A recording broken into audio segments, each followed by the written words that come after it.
Quick lang ako sa mall. Pinaka-fake news ngayong Christmas rush, pre. Sabi ko isang regalo lang. Biglang isang oras na akong paikot-ikot sa parking, parang NPC na stuck sa loop. Dito papasok ang mall control. May guard na sumisipol, may cones na biglang lalabas out of nowhere, at hand signals na mukhang TikTok dance pero walang rhythm.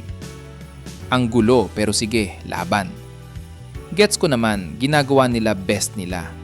Pero kapag sabay-sabay ang sweldo, sale at exchange gift deadline, kahit sino mapapate, wag na. Paglabas mo ng mall, congrats! Unlock mo ang boss level, traffic. Busina na parang remix. Grab na nag-U-turn sa bawal kasi diskarte. Motor na sumisingit na parang may plot armor. Lahat pagod, lahat irritable, lahat may linyang saglit lang po. Gusto lang naman natin bumili ng regalo, hindi masira ang vibes.